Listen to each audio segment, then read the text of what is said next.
ஸ்தோத்திரம். எல்லோரும் தெரிந்து கொள்ள வேண்டிய ஒரு முக்கியமான பதிவு இது. பரலோகத்தில் அநேக இடங்கள் இருக்கின்றன. அதில் மிக மிக மேன்மையான ஒரு ஸ்தானம்தான் தேவனுடைய சிங்காசனத்தை சூழ்ந்திருக்கிற 24 மூப்பர்கள் சிங்காசனங்களில் அமர்ந்திருக்கிற இடம். எண்ணிக்கைக்கு அடங்காத கோடாகோடி பரிசுத்தவான்களாகிய மனிதர்கள் இயேசுவின் வருகையில் எடுத்துக்கொள்ளப்பட்டு நித்தியமாக யுகாயுகமாக பரலோகத்தில் இயேசுவோடு கூட நித்திய பேரானந்தமாய் வாழப்போகிறோம். அத்தனை பரிசுத்தவான்களிலும் இருந்து தேர்ந்தெடுக்கப்பட்ட முன்குறிக்கப்பட்ட 24 பேர் மட்டும் தேவனுக்கு மிக மிக நெருக்கமாக 24 சிங்காசனங்களில் இருப்பார்கள். அவர்கள் யார் யார்? அதில் ஒரு நபராக நாம் கூட இருப்பதற்கு வாய்ப்பு இருக்குமா என்பதை குறித்து பார்ப்போம்.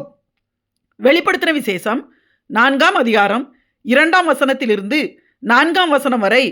இதோ வானத்தில் ஒரு சிங்காசனம் வைக்கப்பட்டது. அந்த சிங்காசனத்தின் மேல் ஒருவர் வீற்றிருந்தவர் பார்வைக்கு வச்சிரக்கல்லுக்கும் பதுமராகத்துக்கும் ஒப்பாயிருந்தார். அந்த சிங்காசனத்தை சூழ 24 சிங்காசனங்கள் இருந்தன.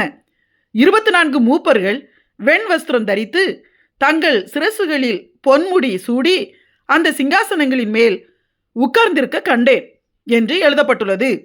இந்த 24 மூப்பர்களில் 12 பேர் பழைய ஏற்பாட்டு பரிசுத்தவான்கள் என்றும் 12 பேர் புதிய ஏற்பாட்டு பரிசுத்தவான்கள் என்றும், அதிலும் பழைய ஏற்பாட்டில் சொல்லப்பட்டிருக்கிற முற்பிதாவாகிய யாக்கோபின் குமாரராகிய 12 கோத்திரத்தின் பிதாக்களாகிய ரூபன், சிமியோன், யூதா, பென்யமீன் போன்ற 12 பேர் என்றும், மீதி 12 பேர் புதிய ஏற்பாட்டில் உள்ள அப்போஸ்தலர்களாகிய இயேசுவின் 12 சீசர்கள் என்றும் சிலர் வியாக்கியானம் பண்ணுவார்கள்.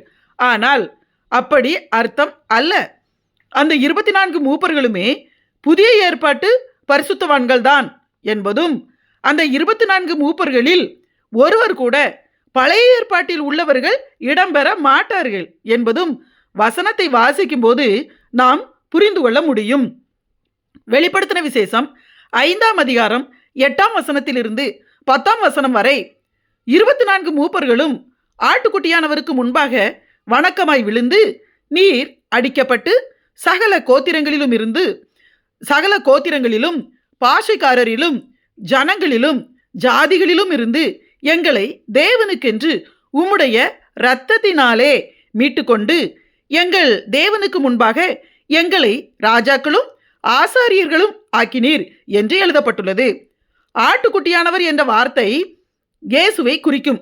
இந்த 24 மூப்பர்களும் கர்த்தராகிய இயேசுவுக்கு முன்பாக வணக்கமாய் விழுந்து, நீர் எங்களுக்காக அடிக்கப்பட்டு உம்முடைய இரத்தத்தாலே எங்களை மீட்டு கொண்டீரே என்று சொல்கிறார்கள். அப்படி என்றால் இயேசுவின் இரத்தத்தினால் மீட்கப்பட்ட பரிசுத்தவான்கள் புதிய ஏற்பாட்டு பரிசுத்தவான்கள் தானே? இயேசு சிலுவையில் அறையப்பட்டு உயிர்த்தெழுந்த பிறகு உள்ளவர்கள் இயேசுவின் இரத்தத்தினால் கழுவப்பட்டவர்கள்தான் புதிய ஏற்பாட்டு பரிசுத்தவான்கள் எனப்படுவார்கள்.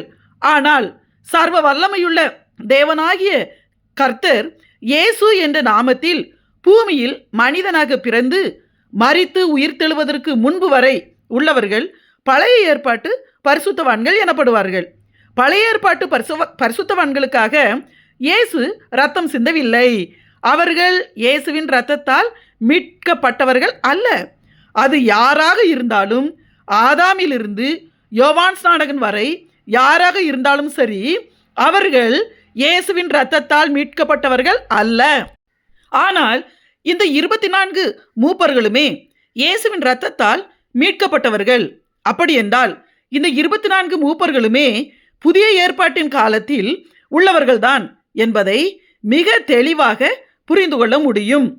ஆனால் 24 மூப்பர்களுமே இயேசுவின் 12 சீஷர்களாகிய அப்போஸ்தலர்களும் மற்றும் இயேசுவோடு கூட இருந்தவர்களும் தானா, அல்லது புதிய ஏற்பாட்டில் உள்ள வேறு யாருமா என்பதை குறித்து பார்ப்போம். இந்த 24 பேருமே இயேசுவின் இரத்தத்தால் மீட்கப்பட்டவர்கள். ஆனால் இவர்கள் சகல கோத்திரங்களிலிருந்தும் சகல பாஷைக்காரரிலிருந்தும் சகல ஜாதிகளிலிருந்தும் சகல ஜனங்களிலிருந்தும் மீட்கப்பட்டவர்கள் என்று வசனம் சொல்கிறது. எனவே அந்த 24 பேருமே இயேசுவோடு கூட இருந்த 12 சீஷர்களோ அல்லது அந்த நாட்களில் இயேசுவோடு கூட வாழ்ந்தவர்கள், அது மாத்திரமல்ல பவுல் போன்ற மற்றவர்களோ மட்டுமே என சொல்லிவிட முடியாது. காரணம், இயேசுவின் 12 சீஷர்களுமே யூதர்கள்தான். பவுல் போன்ற அப்போஸ்தலர்கள் எல்லோருமே யூதர்கள்தான். அவர்கள் எல்லோருமே 12 கோத்திரத்தார் என்றாலும் ஒரே இனத்தவர்கள்தான். இஸ்ரவேல் என்ற ஒரே தேசத்தை சேர்ந்தவர்கள். எபிரேய மொழியாகிய ஒரே மொழியை பேசக்கூடியவர்கள். பல பாஷைகளை பவுல் போன்றவர்கள் பேசினாலும் இயேசு வாழ்ந்த நாட்களில் மற்ற யூதர்கள் அரமாயிக் என்ற மொழியை பேசுகிறவர்களாக இருந்தாலும் யூதர்கள் என்றாலே அவர்கள் எபிரேயர்கள் அல்லது அவர்கள் எபிரேய பாஷைக்காரர்கள் என அடையாளப்படுத்தப்படுபவர்கள். ஆனால் 24 மூப்பர்கள் எல்லோருமே வெவ்வேறு கோத்திரத்தார், வெவ்வேறு பாஷைக்காரர்கள், வேறு வேறு ஜாதியார், வேறு வேறு தேசத்து ஜனங்களிலிருந்து மீட்கப்பட்டவர்கள் என்று எழுதப்பட்டுள்ளது. அது மாத்திரமல்ல, யோவான் இந்த தரிசனத்தை பார்க்கும்போது அந்த சிங்காசனங்களில் இருந்த மூப்பர்கள் யாரையும் இன்னார் என்று அடையாளம் சொல்லவில்லை. அவர்கள் எல்லோருமே அப்போஸ்தலர்களாக இருந்திருந்தால் யோவானுக்கு நிச்சயமாக அடையாளம் தெரிந்திருக்குமே.